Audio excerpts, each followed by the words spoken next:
नमस्कार, मेरा नाम ज्ञानेश्वर है और आपने देखना शुरू किया है लाइव सिटीज। मेरे साथ रोज की तरह दिल्ली से जुड़ रहे हैं देश के जाने माने सीनियर जर्नलिस्ट अजीत द्विवेदी जी।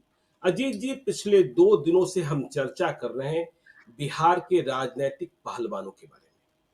हमने चर्चा की चुनाव के बारे में, हमने चर्चा की प्रशांत किशोर के बारे में, नए नए हैं। हमने चर्चा की तेजस्वी यादव की चुनौतियों के बारे में, लेकिन हमें चर्चा करनी होगी नीतीश कुमार के बारे में, क्योंकि सबसे मजबूत खंबे तो वे ही हैं और उनके बिना बिहार की राजनीति न शुरू होती है न खत्म होती है। वे उस धुरी के नाम है नीतीश कुमार, जिधर होते हैं सत्ता उसे ही नसीब होती है। और नीतीश कुमार कहते भी हैं कि देखिए हमने क्या क्या किया। वह बिल्कुल मगही भाषा में बोलना शुरू कर देते हैं। हमने क्या क्या नहीं किया है जी, आप सबको तो पता ही है। हुँ? हम करते ही आ रहे हैं। मेरा परिवार पूरा बिहार है। मैंने अपने परिवार के लिए तो किया नहीं। सच भी है, नीतीश कुमार ने किया है। नीतीश कुमार ने बिहार को जंगल राज से मुक्ति दिलाई है। नीतीश कुमार ने बिहार को सुशासन दिखाया है। नीतीश कुमार ने बिहार को बिजली, सड़क, पानी दी है और आज हर घर में बिजली है, हर घर में पानी है। ठीक है, नल जल योजना को लेकर बहुत सारी भ्रांतियां हैं, बहुत सारे आरोप हैं, लेकिन नीतीश कुमार ने किया तो है। पर सवाल यह पैदा हो रहा है कि 2025 का चुनाव मुद्दों पर होने जा रहा है। हमने क्या किया है इस पर बात नहीं होनी है, क्या करेंगे इस पर बात होनी है। क्योंकि जब 2005 में आप सत्ता में आए और आज 2024, नए मतदाता जिन्हें 2005 के पहले का स्मरण नहीं है, वह दुनिया को देख रहे हैं, देश को देख रहे हैं, देश की तरक्की को देख रहे हैं, दूसरे प्रदेशों को बढ़ते हुए देख रहे हैं और फिर निराश होते हैं। देखिए, मैं कल ही पढ़ रहा था कहीं कि जब किसी शहर में, हर बड़े शहर में 2-4 वृद्धा आश्रम हैं, और जब वहां कोई अपने माँ बाप को छोड़कर आता है तो खबरें किस तरीके से बनती हैं कि वृद्धा आश्रम में अपने माँ पिता को छोड़ाया। लेकिन आज सच ये है कि बिहार का हर गांव वृद्धा आश्रम बनता जा रहा है। तो इस कड़वे सच को स्वीकारना होगा कि शहर में 2-4 खुल गए तो इतना चिल्पो, लेकिन गांव में आप जाइए, गांव में और 8,000 10,000 रुपए की नौकरी के लिए भी लोग हरियाणा जा रहे हैं, पंजाब जा रहे हैं, राजस्थान जा रहे हैं, गुजरात जा रहे हैं। तो विजन डॉक्यूमेंट की बात हो रही है। जब कोई नया खिलाड़ी आता है तो कोई नया विजन लेकर आता है। प्रशांत किशोर कह रहे हैं हम 8,500 पंचायतों का विजन डॉक्यूमेंट जारी करेंगे अलग अलग। बिहार का तो करेंगे ही करेंगे। तो नीतीश कुमार के लिए भी बड़ी चुनौती है। हमने किया है जी, आपने देखा है जी, लेकिन अब बिहार की जनता, एनडीए ने आपको नेता मान लिया है कि आपके ही नेतृत्व में चुनाव लड़ा जाएगा। तो आपको बताना ये होगा कि आगे हम क्या करेंगे जी। ये सही है कि आपने स्कूल खोले हैं, ये सही है कि आपने इंजीनियरिंग कॉलेजेस खोले हैं, ये सही है कि आपने मेडिकल कॉलेज खोले हैं, लेकिन यह सही है कि क्वालिटी ऑफ एजुकेशन पर जो इंजीनियरिंग कॉलेजेस खुले हैं, मेडिकल कॉलेजेस खुले हैं, जो स्कूल्स खुले हैं, वे किस तरीके के बच्चों को आगे ला रहे हैं, वे दुनिया के मुकाबले में कहां टिक रहे हैं, इसकी बड़ी बात होनी है। तो नीतीश कुमार के लिए भी अब नीतीश कुमार को यह दिखाना होगा कि आगे का बिहार कैसा। क्योंकि प्रशांत किशोर कह रहे हैं कि देखिए 2 अक्टूबर को पार्टी आनी है, उसके पहले ही उन्होंने कह दिया जन सुराज आएगा, 5 चीज हो जाएगा। तो कौन सी 5 चीजें होंगी इस पर हम बाद में बात करते हैं, लेकिन नीतीश कुमार के विजन डॉक्यूमेंट की बात भी तो करनी होगी अजीत जी, क्योंकि बिहार के लोग जानना चाहते हैं आगे क्या होगा। बिल्कुल, बिल्कुल। आप ये इस बात को ऐसे तरह से अगर आप इस सेंटेंस एक फ़ॉर्म करें, एक वाक्य की संरचना बनाएँ, तो आप ये कह सकते हैं कि आगे के चुनाव में नीतीश कुमार का मुकाबला नीतीश कुमार से ही होना है। बिल्कुल, बिल्कुल, नीतीश कुमार ने जो एक माइलस्टोन सेट किया है, अब उनको बंद कर देना चाहिए। 2005 के पहले की बात करनी बंद कर देनी चाहिए उनको। बिल्कुल। 2005 के बाद जो उन्होंने माइलस्टोन सेट किया है, जो काम हुँ, उन्होंने किए हैं, जितने भी किए हैं, अब उसके आगे करना है काम। तो अब जी, अपने कामों को दोहराते रहना या 2005 के पहले की क्या स्थितियां थी उसको दोहराते रहना। निश्चित रूप से जो आप जैसे कहा आपने कि 2005 के मुकाबले तो बहुत सुधार हुआ है, 2005 के मुकाबले तमाम चीजें बदली हैं, हुँ, लेकिन 2010 के मुकाबले क्या बदली, 2015 के मुकाबले क्या बदली, ये दिखाना होगा कि हम बिल्कुल। 2005 से चल के 2010 में जहां पहुंचे वहां के आगे बढ़े कि नहीं बढ़े, कि जी, 2010 में ठहर गए हम। तो हुँ, नीतीश कुमार का जो अपना बेंचमार्क है, जो अपना एक स्टैंडर्ड है, जो उन्होंने अपना एक मार्क सेट किया है, जो अपना एक अचीवमेंट्स अपनी उन्होंने हासिल की हैं, उसके आगे उनको बढ़ना है। अब नहीं नहीं अगर नहीं बढ़ते हैं, अगर कोई नई दृष्टि नहीं आती है, कोई नया विजन नहीं आता है, कोई नया एजेंडा वो उनकी पार्टी नहीं पेश करती है, तो फिर एक तरह की जो अभी जिस पर हम लोग कल भी चर्चा कर रहे थे कि उनकी पॉपुलैरिटी में जो आपको किसी सर्वे एजेंसी वाले ने बताया, बड़ी सर्वे बिल्कुल, एजेंसी वाले ने, कि उनकी जी, पॉपुलैरिटी में कमी आई। निश्चित हुँ, रूप से उनकी लोकप्रियता में कमी आई है, क्योंकि उनके कामकाज में तमाम राजनीतिक जीवन में एक ठहराव दिख रहा है कि वो सब ठहर गई है सारी चीजें। जी, तो उसके आगे नहीं बढ़ रहे हैं, तब भी लोग उनको इसलिए चुन रहे हैं क्योंकि विकल्प नहीं है। जी, लेकिन ये विकल्पहीनता की स्थिति तो अनंत काल तक रहती नहीं है, और हुँ, इस बात को नीतीश कुमार से बेहतर कौन जानता है। जी, नीतीश कुमार जिस धारा की राजनीति करते हैं, उस धारा के सबसे बड़े विचारकों में डॉक्टर राम मनोहर लोहिया थे और किशन पटनायक थे। तो हुँ, किशन पटनायक ने तो एक प्रॉपर किताब लिखी हुई है कि विकल्पहीन नहीं है दुनिया, जी, हमेशा विकल्प होता है। अब वो हुँ, कई बार ऐसा होता है कि आदमी उस विकल्प की तरफ देखना नहीं चाहता है, या जो हुँ, विकल्प होता है उसमें चुनना होता है कि कम खराब कौन सा है। तो जो हुँ, कम खराब होता है उसको लोग चुन देते हैं, ये मजबूरी होती है। कई बार ऐसा होता है, इस मजबूरी में लोग चुन देते हैं। विकल्प जब जैसे विकल्प आ जाता है सामने तेजस्वी यादव का या लालू यादव का या राष्ट्रीय जनता दल का, तो लोगों को लगता है कि चलिए खराब है तब भी, या उतना अच्छा नहीं है तब भी नीतीश कुमार को ही चुन देते हैं। तो जब तक बिल्कुल, ये स्थिति थी, जब तक ये मजबूरियां हैं, तब तक तो वो चुने जाते रहे, चुने जा रहे हैं, उनकी पार्टी भी चुनी जा रही है। अब खुद ही उनको लग रहा होगा, या उनकी पार्टी की रणनीति बनाने वाले जो लोग भी हैं, जो लोग भी थिंक टैंक है उनका, जो भी एजेंडा तय करने वाली जो फोर्स है उनके पास, उस थिंक टैंक के दिमाग में भी तो ये आता होगा कि हम कोई नई चीज बिहार के लोगों को बताएं, क्योंकि बिहार का आदमी भी अब तो अवेयर है हर चीज से। एक तो जी, लाखों लाख लोग दूसरी जगह रहते हैं, वो देख रहे हैं कि वहां कैसे तरक्की हो रही है, और हुँ, लाखों करोड़ों लोग जो सोशल मीडिया के जरिए जुड़े हुए हैं, वो तो देख रहे हैं कि गुजरात में या महाराष्ट्र में या पंजाब राजस्थान में ही किस तरह की तरक्की हो रही है, किस तरह की स्थितियां बन गई हैं जो जो बिहार में नहीं बन रही हैं। और जी, जो आपने कहा कि 8,000 10,000 रुपए की नौकरी के लिए लोग बाहर जा रहे हैं, जब आप उतने रुपए की नौकरी का बंदोबस्त नहीं कर पाते हैं अपने अपने ही प्रदेश में, 10,000 12,000 15,000 की नौकरी के लिए लोग बाहर जा रहे हैं, इस पर हम लोग कितनी बार चर्चा कर चुके हैं। तो ये जी, सारी चीजें लोग जान रहे हैं, इस बात को लोग समझ रहे हैं। तो अब आप बहुत दिन तक 2005 के पहले का बिहार दिखा करके, या 2005 से 10 तक आपने जो किया वो दिखा करके आप बहुत दिन तक नहीं चल सकते हैं। आप लालू यादव से बेहतर है, लालू यादव के राज हुँ, से आपका राज बेहतर है। लेकिन अगर किसी ने आपके राज से बेहतर राज का प्रॉमिस किया, तब किसी ने अगर हुँ, आपके जो शासन का जो मॉडल है, जो सुशासन जिसको आप कहते हैं, उससे बेहतर मॉडल किसी ने प्रस्तुत किया, तब आपके पास क्या जवाब होगा। तो बिल्कुल, आप नहीं कह सकते हैं ना कि हमने लालू यादव के राज से बेहतर राज किया है, या हमने 1990 में, देखिए 1990 में जिस तरह देश में राज हो रहा था, 2010 में तो उससे बेहतर हर जगह हुआ। हुँ, जहां नीतीश कुमार नहीं है वहां भी बेहतर हुआ। जहां जी, शिवराज सिंह चौहान आए, देखिए बीमारू प्रदेश जो थे, वो बीमारू प्रदेश में तो बिहार के साथ साथ मध्य प्रदेश भी था, राजस्थान भी था, उत्तर प्रदेश भी था।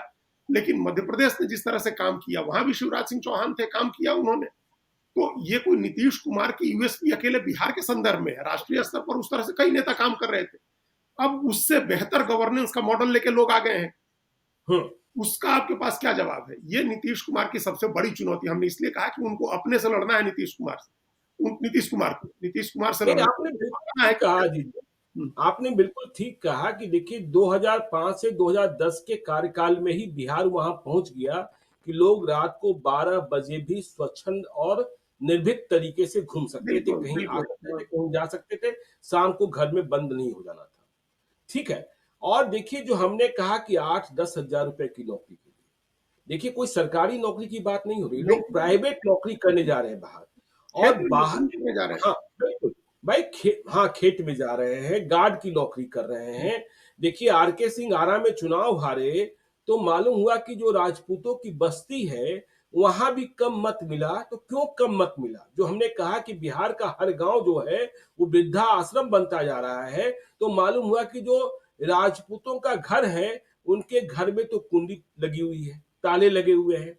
जितने जवान हैं वे कमाने चले गए बाहर, तो गार्ड की नौकरी कर रहे हैं, बहुत मजबूरी वाली जिंदगी जी रहे हैं। तो जब तक प्राइवेट सेक्टर मजबूत नहीं होगा, और देखिए जो बातें चल रही, जिस तरीके से नई राजनीति गढ़ी जा रही है, प्रशांत किशोर क्या कह रहे हैं लोगों से? लोग से कह रहे हैं कि देखिए आपने राम मंदिर बनाने के लिए वोट दे दिया, आपने जंगल राज समाप्त करने के लिए वोट दे दिया, आपने सस्ते सिलेंडर के लिए वोट दे दिया, आपने नीतीश कुमार को लाने के लिए वोट दिया, सब कुछ के लिए आपने वोट दे दिया, लेकिन आपने कभी अपने बच्चों के लिए वोट दिया?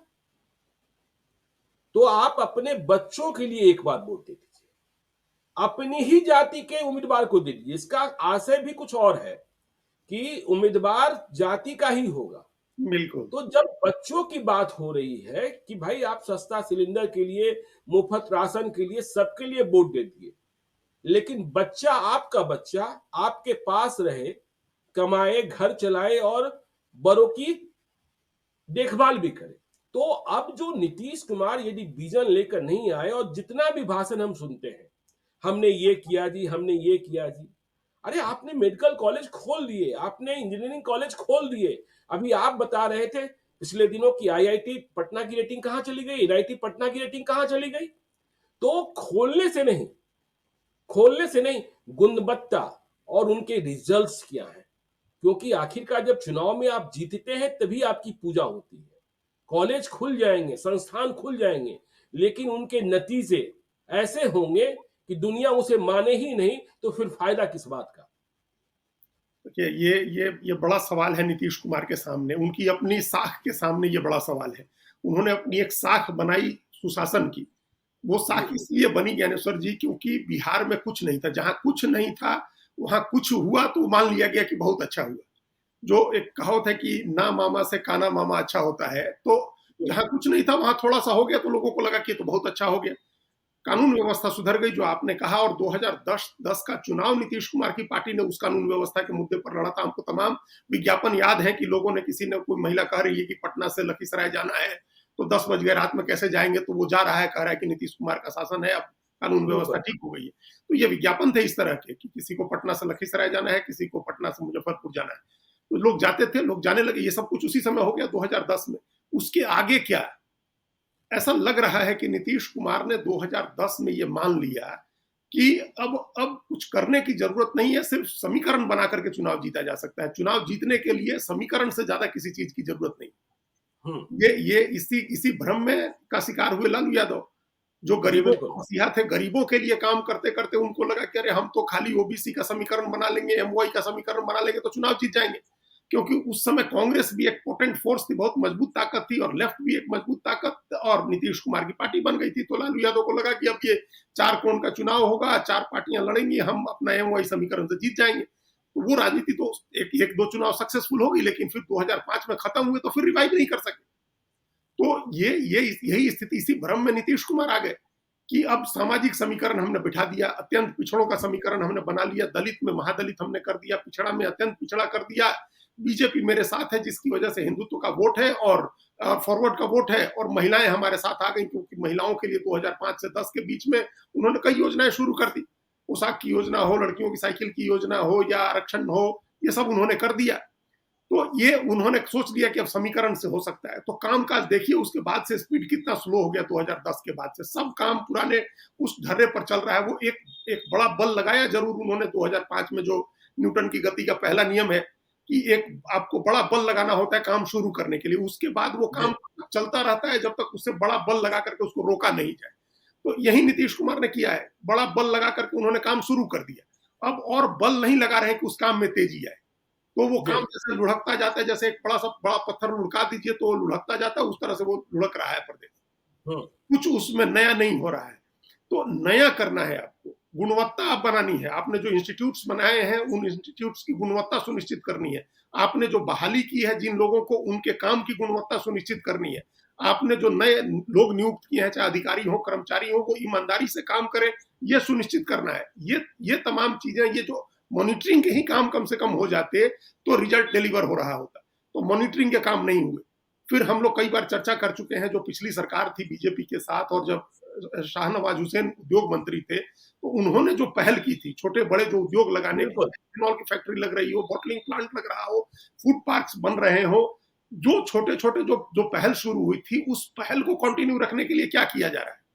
उसमें आप क्या इंसेंटिव दे रहे हैं? आपने जो व्यापार के अनुकूल स्थितियां बनाने के लिए जो ईज ऑफ डूइंग बिजनेस, जिसको लेकर के प्रधानमंत्री नरेंद्र मोदी ने इतने इतने दावे करते हैं कि ईज ऑफ डूइंग बिजनेस में भारत का की रैंकिंग सुधर गई, उस ईज ऑफ डूइंग बिजनेस में बिहार की रैंकिंग क्या है? बिहार में क्या लोगों को सहज तरीके से बिजनेस शुरू करने की स्थितियां हैं, या लोग पहले जो बिजनेस कर रहे थे वो अब अपना बिजनेस फिर रैप अप करके पहले की तरह वापस बाहर जाने की सोचने लगे? अब यहाँ कोई स्कोप नहीं है, क्योंकि वहां आपने दो ही काम धंधे बच गए हैं लोगों के पास, या तो लोग शराब की तस्करी कर रहे हैं, नहीं तो जमीन का धंधा कर रहे हैं। तो बालू का काम कर रहे हैं। वो इसके आगे क्या, इसके आगे आपने क्या अवसर और उपलब्ध हो रहे हैं लोगों के सामने? तो जैसे चीनी मिल बंद है, मिल्स हमारे यहाँ बिहार में तमाम मिल्स बंद है, तो क्यों नहीं शुरू हो रहा है? अब तो डबल इंजन की सरकार है, अब तो भारत सरकार पर भी आप दबाव डालिए, उसके लिए स्पेशल पैकेज मांगिए, या जिस स्पेशल पैकेज की आपको बात हुई है उसमें आपने इंक्लूड किया है कि नहीं उन मिल्स को चालू करने के लिए?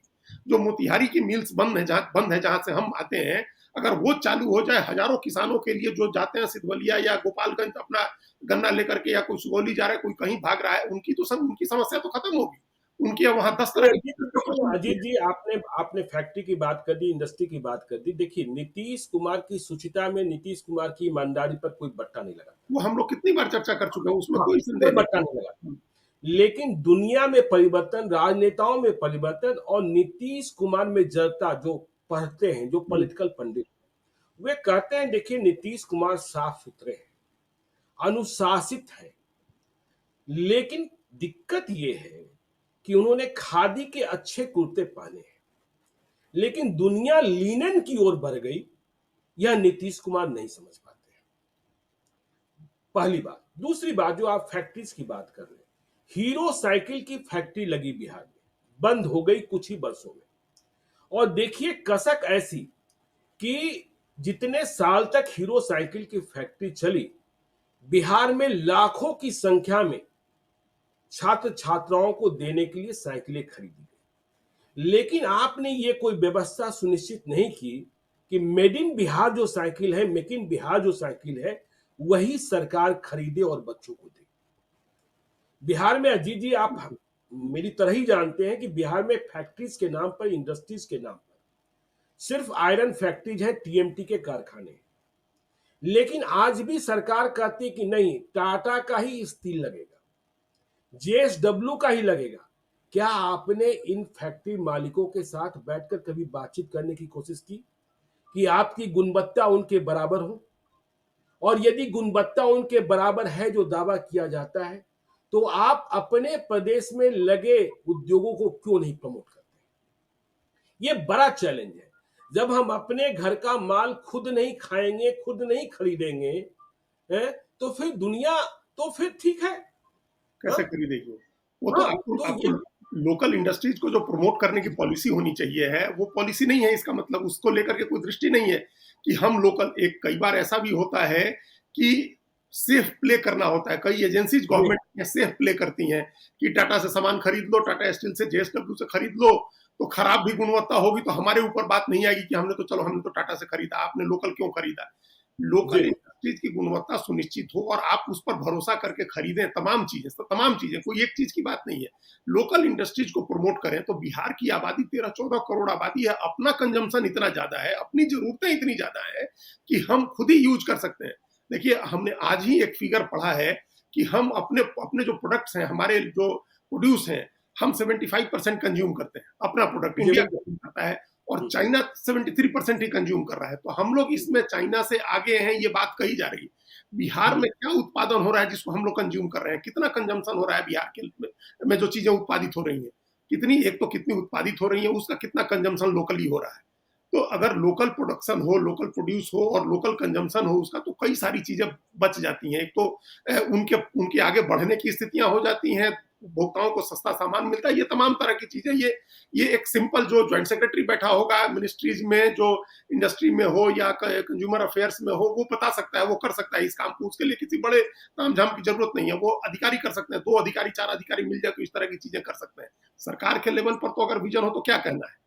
तो बिल्कुल। फैक्ट्री सारी बंद हो गई, जो चीनी मिल्स हैं जिनकी बात हम कर रहे थे, मैसी का सीप फैक्ट्री, आप जानते होंगे कि सीप, मोती और बटन तमाम बनने के सब कहाँ चल रहे हैं, सब बंद हो गए।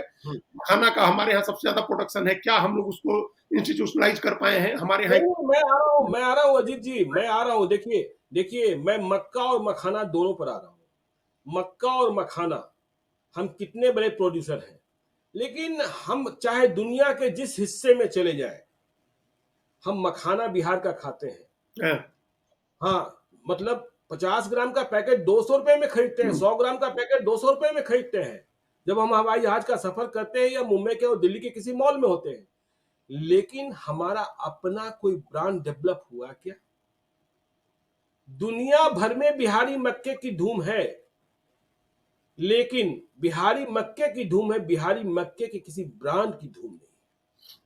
जो हमने कहा हीरो साइकिल की फैक्ट्री बंद हो गई, यदि उस फैक्ट्री को आप चलने देते, मतलब आप प्रोत्साहित करते, तो बाद में चेन की फैक्ट्री लगती, घंटी की फैक्ट्री लगती, स्टैंड की फैक्ट्री लगती, लेकिन आपने बुनियाद को ही खत्म कर दिया। तो ये तो बड़ा संकट है ना। तो इससे कहने से काम नहीं चलेगा कि हमने ये किया जी, हमने ये किया जी। जो लोग रिवर्स माइग्रेशन कैसे होगा, केवल कह देने से नहीं होगा। 12 लाख नौकरियां आप दे देंगे, इसके बाद सरकार में रिक्ति बचेगी ही नहीं बचेगी। भाई स्कूल में मास्टर बहाल हो रहे हैं, लेकिन स्कूलों की स्थिति आपने, मतलब एक प्रयोग के आधार पर भी किसी जिले के 2 स्कूल को आप टेकअप करते कि नहीं, इस 2 स्कूल को संभालने और इसके नतीजे की जिम्मेवारी सरकार लेती है। जिस तरीके से हम देखते हैं, चाहे दिल्ली हो चाहे पटना हो, कि ये गोलंबर है तो इसका देखभाल टाटा स्टील कर रहा है, इसका देखभाल आईटीसी मौर्या कर रहा है। आप 2 स्कूलों की व्यवस्था हर जिले में नहीं कर सकते। जब एक नजीर बना देते तो फिर क्या होता? देखिए, उसके इसके लिए तो पहले आपको बजट में जो एजुकेशन का कॉस्ट खर्च है आपका, उसको बजट में बढ़ाइए। स्टेट गवर्नमेंट, जैसे हम लोगों ने दिल्ली में देखा कि एजुकेशन और हेल्थ, इन 2 सेक्टर पर अपने बजट का दिल्ली सरकार ऑलमोस्ट 40% खर्च करती है, 37-38%। इन 2 सेक्टर्स पर, हेल्थ और 24% और 13%, जहां तक हमको ध्यान आ रहा है, एजुकेशन पर 24% अपना बजट का हिस्सा खर्च कर रहे हैं। तो उसकी धूम मच गई। स्कूल्स में नए ब्लॉक्स जोड़ दिए आपने, नए क्लासरूम, 5000 से ज्यादा नए क्लासरूम्स जोड़ दिए आपने, शिक्षकों की अच्छी गुणवत्ता वाले शिक्षकों की बहाली कर दी। अब उसका असर दिखेगा एकदम से, अभी तुरंत जितना दिख रहा है उससे ज्यादा दिखेगा 2 साल, 5 साल, 10 साल के बाद। ये तो लॉन्ग टर्म का इन्वेस्टमेंट होता है। एजुकेशन के सेक्टर में आप अभी इन्वेस्ट करना शुरू करेंगे, अभी अगर स्कूल की बिल्डिंग्स बनती हैं, नए क्लासरूम्स जुड़ते हैं, स्मार्ट क्लासेस जुड़ती हैं, आप इंफ्रास्ट्रक्चर वहां डेवलप करते हैं, बच्चों के बैठने के लिए अच्छी व्यवस्था करते हैं, उनके लाइब्रेरीज उनकी बनती हैं, उनके लिए लैब्स बनते हैं, अच्छे टीचर्स आते हैं, तो 10 साल के बाद उसका असर दिखेगा। लेकिन किसी स्टेट के हिस्ट्री में 10 साल कोई बड़ी अवधि नहीं होती है ज्ञानेश्वर जी। हमारे आपके जीवन में, व्यक्ति के जीवन में 10 साल 20 साल मैटर करता है, लेकिन जब आप देश की बात करते हैं, राज्य की बात करते हैं, तो 10 साल 20 साल कोई बड़ी अवधि नहीं। नीतीश कुमार के ही देखते देखते 20 साल बीत गए। तो ये आप क्यों नहीं कोई ऐसी बुनियाद रख रहे हैं जिससे आगे 10 साल बाद दावा कर सके कि हाँ, फिर से बिहार में उस तरह की शिक्षा की व्यवस्था हो गई।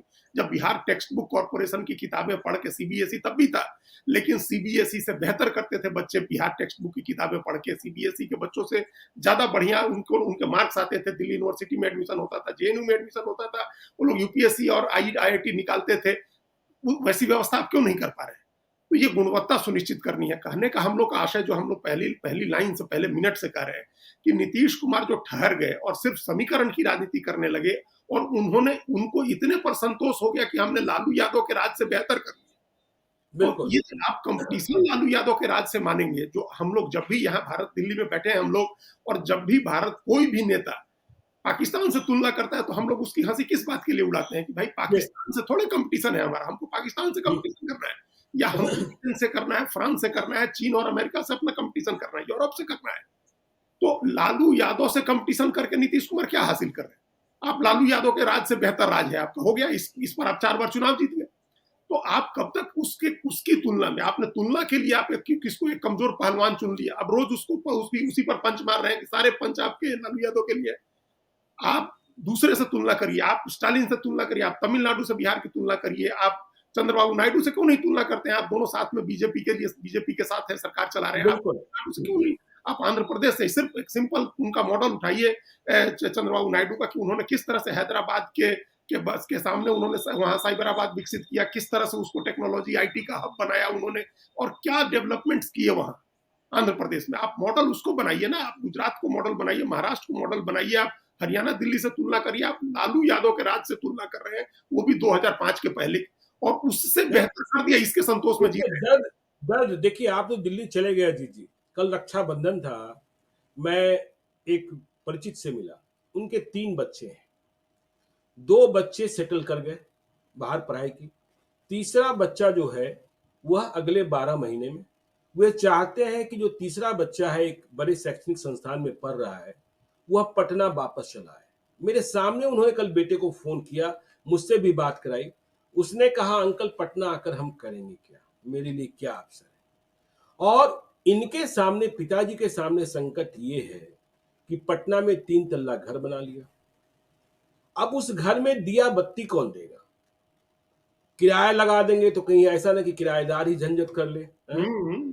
तो उनके जेहन में बात यह आ रही है कि भाई अब बच्चे तो बिहार आकर शादी नहीं करेंगे, तो भाई घर बेच दें और फिर वहीं बंगलोर हैदराबाद में चल दें। तो ये जो पीड़ा है ना, ये पीड़ा जो है हर आदमी के भीतर की पीड़ा है कि भाई क्या होगा। अब तो बाहर रहने वाले लोग सिर्फ रजिस्ट्री करने के लिए आ रहे हैं पटना में, रजिस्ट्री किया, घर बेचा और फिर वहां, देखिए लोग बता रहे हैं, एक फेसबुक पर बहुत एक्टिव रहती हैं कुमुर सिंह, उन्होंने लिखा दरभंगा के बारे में कि मिथिला विश्वविद्यालय का कोई भी रिटायर्ड प्रोफेसर अब दरभंगा में नहीं रहता है। जिसे पढ़ाना आया, जिसने अपने को अपग्रेड किया, वह तो बिल्कुल ही नहीं रहते हैं। सभी बिहार छोड़कर चले गए, या तो अपने बच्चों के पास चले गए, या उन्हें पढ़ाना आता था तो दिल्ली में, मुंबई में, पुणे में, बेंगलोर में जाकर कोचिंग क्लासेस ले रहे हैं। तो सोचिए, उनके लिए भी अवसर नहीं। मैं बार बार कहता हूं कि बिहार के ही शिक्षक कोटा में पढ़ाते हैं, आखिर क्या मजबूरी हुई कि बिहार कोटा नहीं बन पाया, बिहार के कारण कोटा बन गया।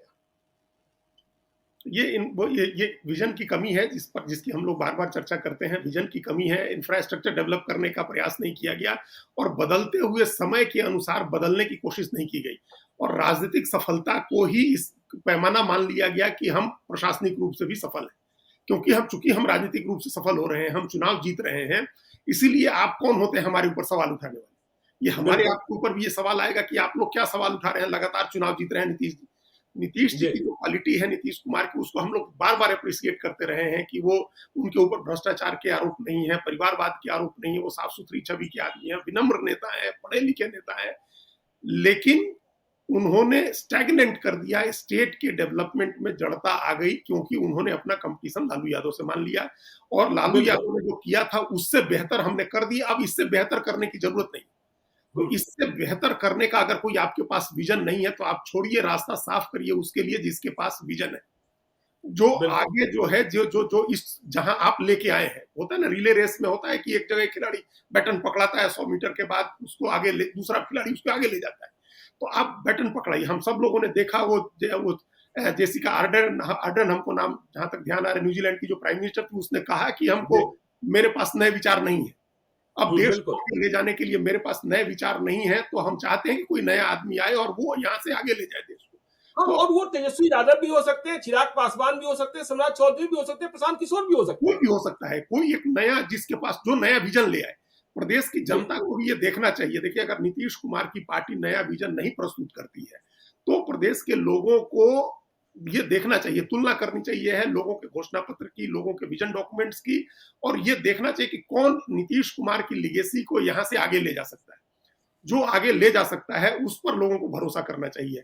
या अगर नीतीश कुमार ही कोई विजन डॉक्यूमेंट पेश करते हैं, कुछ बताते हैं कि हम ये कर सकते हैं, बिल्कुल हमारे पास बिल्कुल। ये दृष्टि है, और अब हम लेकिन जहां अभी सबसे खड़े हैं अधिक यहाँ से भरोसा आगे ले तो उन जाएंगे। पर ही है, बिहार के लोगों को सबसे अधिक भरोसा आज भी उन पर ही है लोगों आज भी को। उनके ऊपर है, तो आप जी। लोगों को अपना भरोसा, जो इंडिविजुअल जो भरोसा है, उसको अपने एजेंडे पर लोगों का भरोसा दिलाइए। आप नया एजेंडा लेकर के आइए, और जहां बिल्कुल। आप लेकर के आए हैं बिहार से, यहां से आगे ले जाने का रास्ता बताइए। उसके बिना नहीं हो सकता है, उसके बिना अगर फिर जीत गए तो फिर वहीं का वहीं ठहरा रहेगा बिहार। अब आप देखिए ना अजीत जी, देखिए पार्टी तो 2 अक्टूबर को बननी है, लेकिन इसके पहले ही कहा यह जा रहा है जन सुराज आएगा 5 चीज हो जाएगा। अब आप यह कह देंगे प्रशांत किशोर का कोई माने मतलब नहीं है, प्रशांत किशोर चुनाव नहीं जीत सकते, चलिए छोड़ दीजिए, चुनाव जीतेंगे हारेंगे, लेकिन जेहन में बात तो आ रही, तो कौन सी 5 चीजें? जन सुराज आएगा 5 चीज हो जाएगा। पहला, युवाओं का पलायन बंद। बिहार में ही युवाओं के लिए 10-15 हजार के रोजी रोजगार की गारंटी। नीतीश जी, तेजस्वी जी, आपको बताना होगा कि इस दिशा में आप क्या करें। दूसरा, बुजुर्गों को 2,000 रुपया पेंशन, 60 वर्ष से ऊपर के हर महिला पुरुष को प्रति माह 2,000 पेंशन, इसमें जाति भेद का बंटवारा नहीं है। अभी शायद 400 रुपए मिलते हैं या 700 रुपए मिलते हैं, तो भाई सरकार को यह समझना होगा कि जब गांव के गांव वृद्धा आश्रम बन रहे हैं तो 400 और 700 रुपए में किसी की जिंदगी नहीं कर सकती है महीने में। तीसरा, महिलाओं को सस्ता ऋण, सरकारी गारंटी पर महिलाओं को व्यवसाय करने के लिए 4% ब्याज पर पैसा। चौथा, बच्चों के लिए विश्व स्तरीय शिक्षा, 15 साल तक के हर गरीब बच्चे के लिए मुफ्त बेहतर शिक्षा की व्यवस्था। यदि सरकारी स्कूलों की स्थिति सुधर जाए तो लोगों की बचत कितनी बढ़ जाएगी, इस बात की कल्पना कीजिए। और जब बचत बढ़ेगी तो उद्यमिता भी आएगी, व्यवसाय भी आएगा। और पांचवा, किसानों को खेती से बेहतर कमाई, नकदी फसलों की खेती करने वाले किसानों के लिए मजदूरों की मुफ्त व्यवस्था। यह बात मुझे समझ में आई नहीं कि मजदूरों की मुफ्त व्यवस्था कैसे करेंगे, लेकिन हाँ, मुद्दे पर बात होने लगी है और अब मुद्दे का जवाब तो मुद्दा ही होगा, विजन का जवाब विजन ही होगा। देखिए ये प्रशांत किशोर का बहुत क्लेवर मूव है, खास तौर से वो जी। देखिए तो उन्होंने कहा कि 60 साल से ऊपर के बुजुर्गों को, उनको पता है जो आप कह रहे हैं, जो हम कह रहे हैं कि बुजुर्ग बचे हैं, नौजवान तो है नहीं, बिल्कुल। युवा तो है नहीं, वो तो सब बिल्कुल। बाहर गए हैं। तो वोट हम्म, डालने से बुजुर्ग जाते हैं, जो यहाँ बचे हैं वो लोग वोट डालने जाते हैं। तो उनको 2,000 रुपए के पेंशन की उन्होंने घोषणा कर दी। इसका मतलब एक वोट बैंक अपना, एक वोट का आधार उनका एक सुनिश्चित होगा। देखिए, और जी। दूसरा, 15 साल के बच्चे तो वोट डालने नहीं जाते हैं, 15 साल तक के बच्चे, लेकिन बिल्कुल। उनके जो गार्जियंस हैं वो वोट डालते हैं। उनको तो ये बात समझ में आएगी कि अगर बच्चे की पढ़ाई पर, देखिए अपने यहाँ क्या है, प्राइवेट स्कूल्स में भी पढ़ाई की कोई क्वालिटी नहीं है। ये बड़े कुछ अफसोस भी की नहीं। बात है, कोई क्वालिटी बिल्कुल। नहीं है प्राइवेट स्कूल्स में भी, सिर्फ पैसे दिए जा रहे हैं। तो अगर हम्म, कोई व्यक्ति, अगर सरकारी स्कूल में अच्छे से अच्छी पढ़ाई होती है उसके बच्चे की, तो जो प्राइवेट स्कूल में फी देता है वो बचता है उसका, तो वो कहीं और अपने लाइफ को, अपने जीवन को और बेहतर करने के लिए उस पैसे को इन्वेस्ट करेगा, खर्च करेगा। इकोनॉमी में जी। पैसे आएंगे, तो इकोनॉमी में पैसे आएंगे तो गाड़ी चलेगी, सबकी गाड़ी चलती है। जब पैसा चलना शुरू होता है तो सबकी गाड़ी चलने लगती है। इसी तरह से किसानों को बेहतर कमाई का, उनकी उनके उपज का बेहतर मूल्य मिले, ये एक जी। जो सुनिश्चित करने की बात कर रहे हैं, ये प्रधानमंत्री पिछले 10 साल से कर रहे हैं कि हम किसानों की हम्म, आय दुगनी करेंगे। हम लागत के ऊपर 50% मुनाफा जोड़ करके, जो एम एस स्वामीनाथन का फॉर्मूला है, उस फॉर्मूले के हिसाब से हम जो है उनकी उनकी आमदनी कराएंगे। तो ये उससे मिलता जुलता विजन है। ये हो सकता है कि जो मुफ्त मजदूर मुहैया कराने की बात है वो सरकार मजदूरी दे। ये संभव है जी। मनरेगा की तरह, जिस तरह से मनरेगा में सरकार मजदूरी दे करके और काम करा रही है, उस तरह से नकदी फसलों की खेती हो तो उसमें सरकार पैसा दे मजदूरी का, और उसमें बिक्री में कुछ हिस्सा सरकार का भी हो। ये कोई विजन लेकर के आएंगे प्रशांत किशोर।